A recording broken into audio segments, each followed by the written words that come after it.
నమస్తే. ఇన్నాళ్ళు నన్ను సపోర్ట్ చేస్తూ, ఎంకరేజ్ చేస్తూ మీ ప్రేమని నాకు అందిస్తున్న ప్రతి ఒక్కరికి కృతజ్ఞతలు. అలాగే ఈ వీడియో కూడా ఖచ్చితంగా మీకు ఉపయోగపడుతుంది. లైక్, షేర్ అండ్ సబ్స్క్రైబ్ చేసి మీ సపోర్ట్‌ని నాకు అందించండి. అలాగే ఈ వీడియో పట్ల మీకున్న అభిప్రాయాన్ని కామెంట్ సెక్షన్‌లో కామెంట్ చేసి తెలియజేయండి.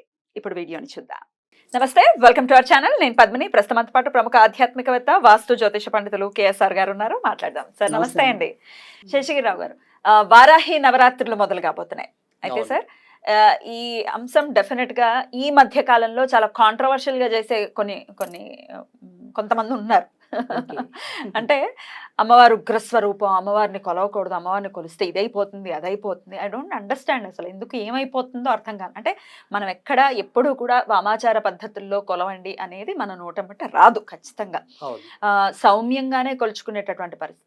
గుప్త నవరాత్రులు కదా, గుప్తంగా ఉండాలి అంటే బయటికి రాకూడదు. ఇది అమ్మవారి ఆరాధన విషయంలో డెఫినెట్ గా వారి వారి కోరికల్ని తీర్చుకుంటూ చాలా మంది కూడా అమ్మవారికి చాలా రుణపడి ఉన్నారు. ఎంతో మంది చెప్తూ ఉన్నారు. దీన్ని ఇంతలాగా బహిర్గతం చేసింది నండూరి శ్రీనివాస్ గారు. ఆయనకి కృతజ్ఞతలు చెప్పాలి ఖచ్చితంగా. ఎందుకంటే అది లోపలే ఉండిపోకుండా బయటికి వచ్చి ఖచ్చితంగా రకరకాల మార్గాల్లో, రకరకాల విధానాల్లో వారి వారి కోరికలు నెరవేర్చుకుంటున్నారు. అయితే ఇంక ఎవరినో ఒకరి గుడ్డు మీద ఈకలు పీకే బ్యాచ్ ఉంటుంది కదా, ఇంక ఇది చేయకూడదు ఇది చేయకూడదు అని మాట్లాడే వాళ్ళు ఉన్నారు. దీన్ని అసలు ఎలా చూస్తారు? వరాహి నవరాత్రిని ఎలా చేసుకోవాలి? తప్పకుండా. అంటే ఇక్కడ మనకి సరే నండూరి శ్రీనివాస్ గారు ఇప్పుడు నేను చూస్తున్నాను అనుకోండి. కానీ నిజానికి ఏంటంటే వీళ్ళకంటే కూడా మనకి ముందు నుంచే సిద్ధేశ్వర కొత్తాలపేట స్వామి కూడా చెప్పారు. స్వామి చెప్పారు. సరే ఇప్పుడు అదే పరంపరని మనకి రమ్యానంద భారతి గారు కూడా కొనసాగిస్తున్నారు. సరే అసలు ఈ దశమా విద్యలందరినీ కూడా బట్ సుబ్బారావు వాళ్ళ ఇంటి పేరు నాకు గుర్తులేదు కానీ బట్ మొదటైతే తీసుకొచ్చింది ఆయన. సో అలా మన సుబ్బారావు గారు ఆయన ఇంటి పేరు ప్రేక్షకులు క్షమించాలి. సో బట్ కానీ తీసుకొచ్చింది అయితే ఆయన. సో కానీ వాటిని విస్తృతంగా మనకి జనబాహుల్యంలోకి తీసుకొచ్చిన వాళ్ళు అయితే కనుక ముఖ్యంగా ఈ కొత్తాలం పీఠాధిపతి. తర్వాత వచ్చేప్పటికి ఏంటంటే ఇప్పుడు లేరు కానీ స్వామి మధుసూదన సరస్వతి చాలా చక్కటి తంత్రగ్రంథాలు రచించడం అనేది కూడా జరిగింది. ఆయన బోలని తంత్రగ్రంథాలు ఉన్నాయి.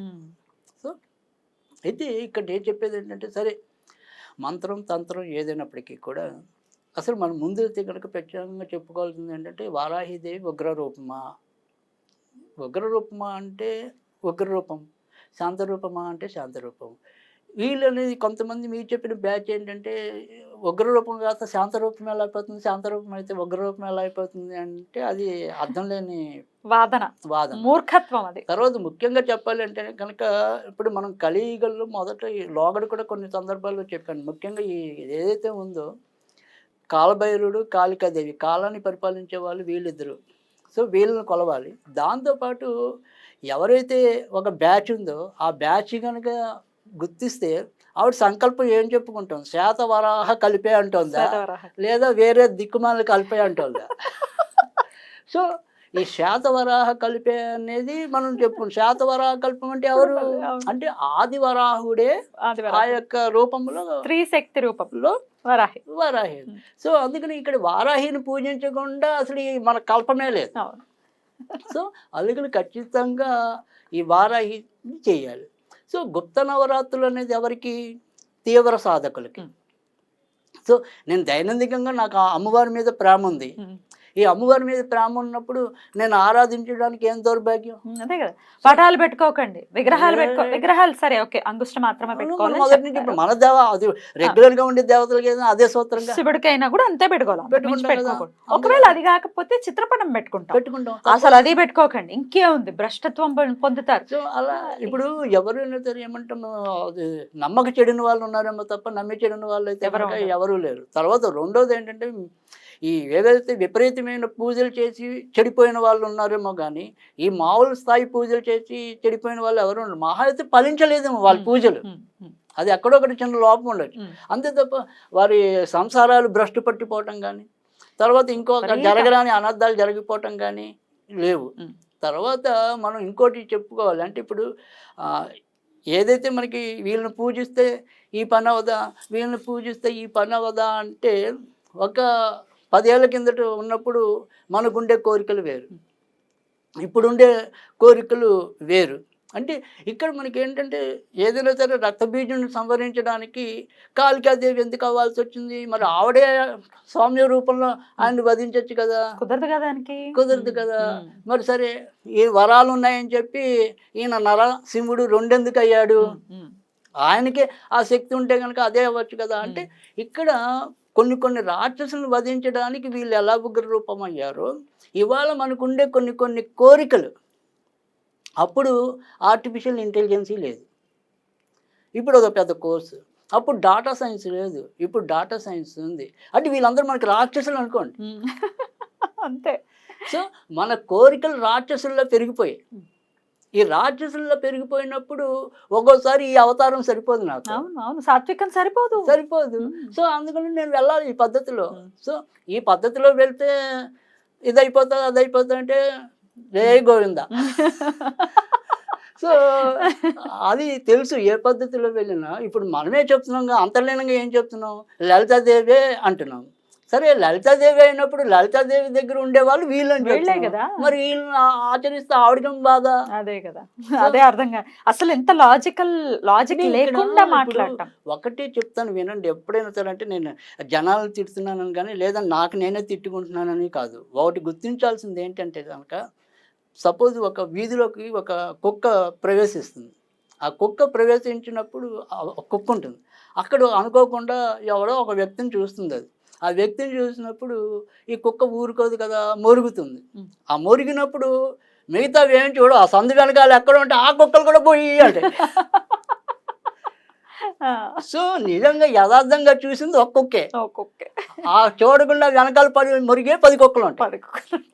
సో ఎక్కడ నేను చెప్పేది ఏంటంటే, ఈ రకంగా ఎందుకు చెప్తున్నాను అంటే కనుక, యథార్థాన్ని అన్వేషించేవాడు అక్కడ ఆగిపోవాడు. ఎవరో ఏదో చెప్పారని కాదు, మనకు కూడా ఒక తార్కిక చింతన అనేది మనకి లేదా, మనకు కూడా ఆ తార్కిక చింతన ఉండాలి కదా.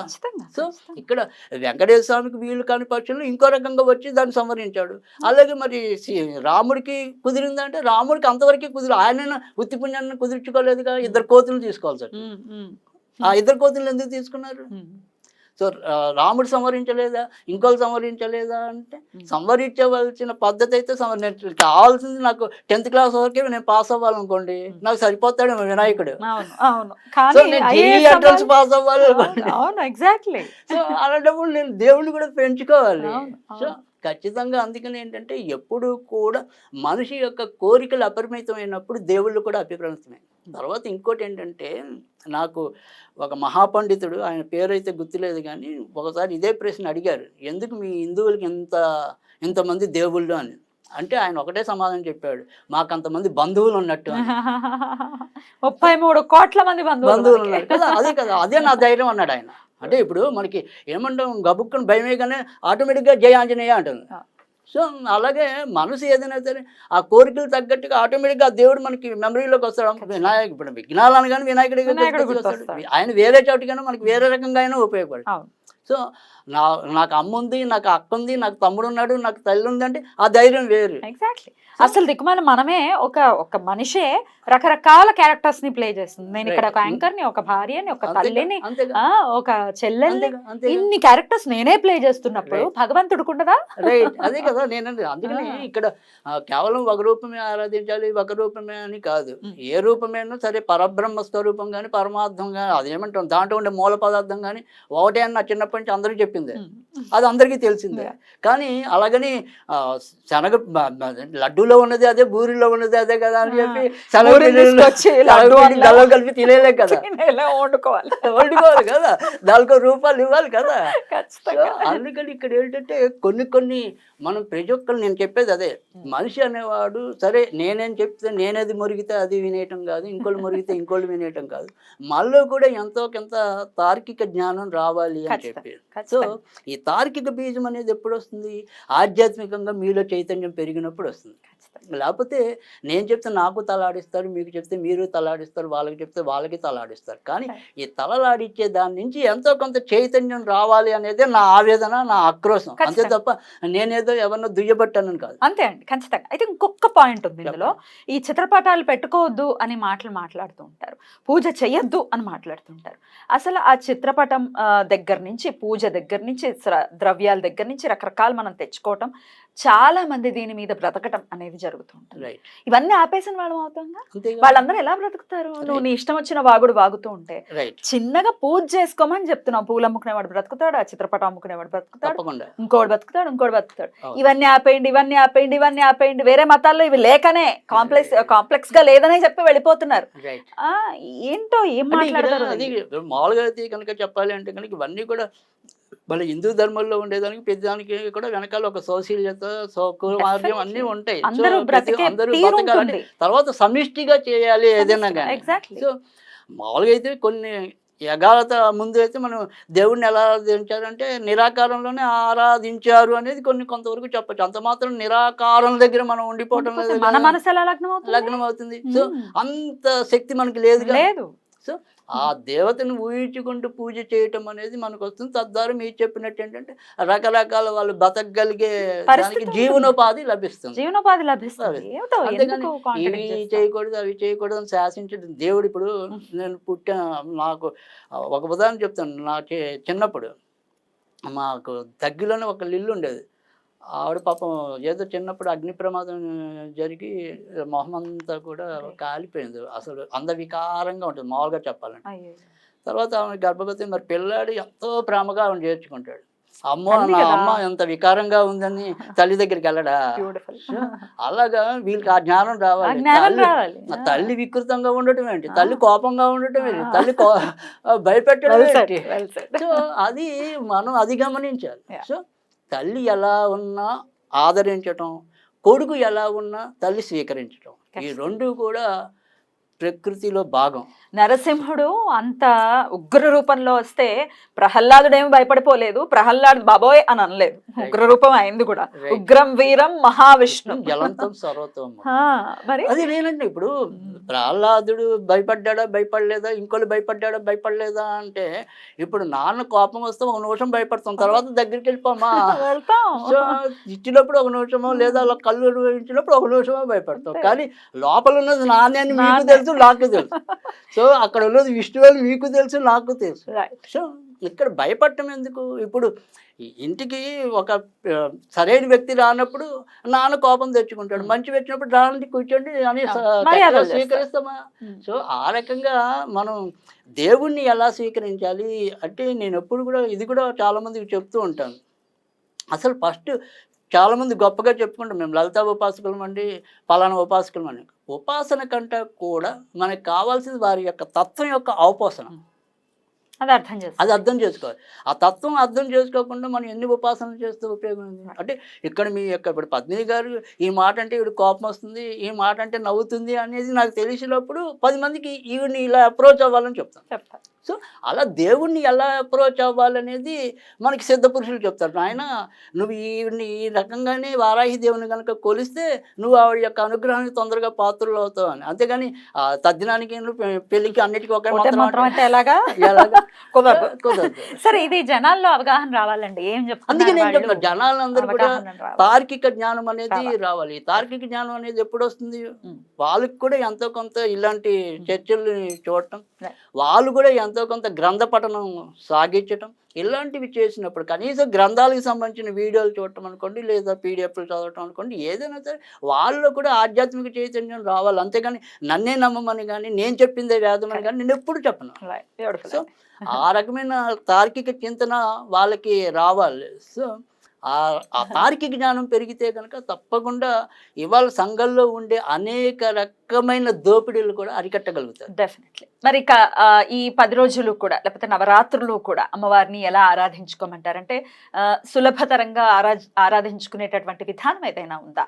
అంటే ఇక్కడ చాలా సులభంగా అందరూ చేసే పద్ధతిలో అంటే ఇప్పుడు మనం ఏదైనా సరే ఒక లక్ష్మీ పూజ ఎలా చేస్తామో, మరి ఒక సరస్వతి పూజ ఎలా చేస్తామో, ఈవిడికైనా ప్రత్యేకంగా చేయాల్సిన పూజ అయితే లేదు. అది శ్రీసూక్త విధానంలోనే ఉంటుంది. అక్కడ సరస్వతి ఆర్ఘ్యం సమర్పయామి అంటే కనుక ఇక్కడ వారాహి ఆర్ఘ్యం సమర్పయామి అంట. అంతకంటే ఏం మార్పు ఉంటుంది? సో అదే పద్ధతిలో తప్పకుండా చేయొచ్చు.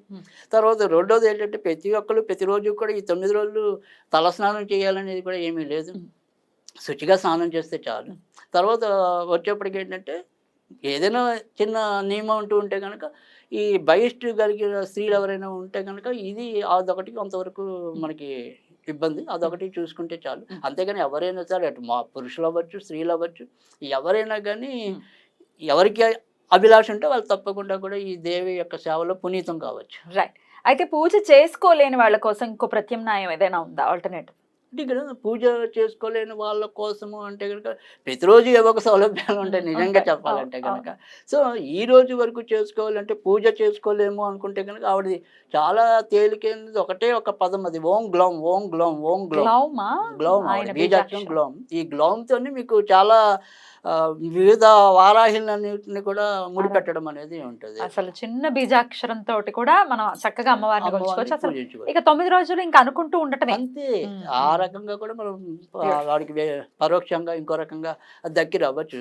ఏదైతే ఇందాక మనం చెప్పుకున్నాం కదా, ఇప్పుడు ఇదే బీజాక్షరంతో మన వినాయకుడు బీజాక్షరం కలిపి, అంటే ఎవరికైతే ఇప్పుడు విద్యార్థులు, అంటే మీరు ఇందాక చెప్పారు మనం ఒక స్త్రీలే కాదు, చివరికి విద్యార్థులైనా సరే వారికి చదువుల్లో విఘ్నాలు కనుక కలుగుతున్నట్టయితే ఓం గ్లౌం గం గణపతియే వారాహి నమ అని 2 బీజాలను కలపడం. ఓ, సో అలాంటివి ఎన్నో మనకి వారాహిని సంపుటీకరణలు ఉన్నాయి. సంపుటీకరణలు మన వీళ్ళిద్దరు మనకి కొత్తాలం వారు వీళ్ళు అందించారు మనకి. సో ఇలా బోలని వారాలు ఉన్నాయి, కిరాత వారాయి, దోమర వారాయి, బ్రోన్ల వారాయి, మహావారాయి, స్వప్నవారాహి. స్వప్నవారాయిలో మరి అనేక మందికి మార్గనిర్దేశకం చేశారు ఆవిడ. అద్భుతం, అద్భుతం. స్వామి గురించి కూడా కుర్తాళం పీఠాధిపతులు అంటే ఆయన మహిమాన్వితమైన కారణ జన్ములు. ఇప్పుడు వారి ఒక గురించి విధంగా కూడా అదే దరిద్రంగా ఒక- మాట్లాడిన అదే దాఖలాలు అదే ఉన్నాయి. కదా నేను చెప్తున్నాను. ఇప్పుడు అలాంటి వాళ్ళ జ్ఞానాన్ని కూడా మనం ఆక్షేపిస్తున్నాము అంటే కనుక లేదు, ఆక్షేపించిన వాళ్ళని శబాష్ శబాష్ అంటున్నాము అంటే అంటే కనుక మనం ఎంత మనం ఎంత అధములుగా మనం ఉన్నామో ఆలోచించుకోవాలి. ఆలోచించుకోవాలి. సో ఖచ్చితంగా లోకహితం అలాగే కోసం ఆయన ఇప్పుడు నేను చేస్తున్నారు. చెప్తున్నాను, ఇప్పుడు అది నాకు పలానా వాళ్ళు శత్రువు కాదు, పలానా వాళ్ళు మిత్రువు కాదు, Hmm. వాస్తవం అనేది జనాలకు అర్థం అవ్వాలి. Important, ఆ correct. వాస్తవికత అనేది అర్థం కావాలి. ఖచ్చితంగా. సో ఇది ఇక్కడే ఉండిపోతే ఈ పరంపర ఇక్కడే అయిపోతుంది. సో ఇంతమంది దేవతలు మనకి భూమి మీద ఉద్భవించవలసిన అవసరమే లేదు లేదు కదా. సో జయ శ్రీరామ్ అనుకుంటే, జయ గోవింద అనుకుంటే వీటితోనే మన జీవితం తెల్లారిపోతుంది. సో అలా కాదు, కనుక మన సమస్యలు పెరుగుతున్నాయి, మన కలియుగం ఉండవలసిన ఇది. నేపథ్యం పెరుగుతుంది. ఇదేమి త్రేతాయుగం కాదు, సో, ద్వాపర యుగం కాదు. అంతకంటే భయంకరమైన రాక్షసులు అడుగడుగునా మనకున్నారు. ఉన్నారు. గజానికి ఒక గాంధారి అన్న కొడుకు అన్నట్టుగా శకులు సో, లాంటి వాళ్ళు ఉన్నారు. ఉంటారు. గాంధార్ అంటే దుర్యోధన లాంటి వాళ్ళు ఉన్నారు. అదే Correct. గజానికి ఒక గాంధారి కొడుకు అని కొడుకంటే చెప్పి దుర్యోధనుడు. సో అలా అడుగడుగునా ఉన్నప్పుడు వాళ్ళని ఎదుర్కొనడానికి మనకి ఈ దేవతలు కడిపోతే ఈ అవసరం దేవతల ఉంది. యొక్క అంశాలను తీసుకుంటాం. ఆ. మనం ఏం పరాయి వాళ్ళని తీసుకోవటం లేదుగా. ఆ. ఎవరున్నా ఎంతమంది 3 దేవతలు 33 కోట్ల దేవతలు ఉద్యమించిన ఈ 9 అది 3 వారి యొక్క మనో వైశాల్యం బట్టి ఉంటుంది తప్ప అంతకంటే మనం ఎక్కువ చెప్పలేము. మొదటిదే కరెక్ట్ లేండి. అదే. ఎనీవేస్, చాలా అద్భుతంగా వివరించారు. డెఫినెట్ గా ఒక విచక్షణ అనేది ఖచ్చితంగా రావాలి. ఎవరేం చెప్తున్నారు అనేది అవగాహన అనేది పెంపొందించుకోవాలి ప్రతి ఒక్కరు కూడా అని మనవి చేస్తూ కృతజ్ఞతలండి. నమస్కారం.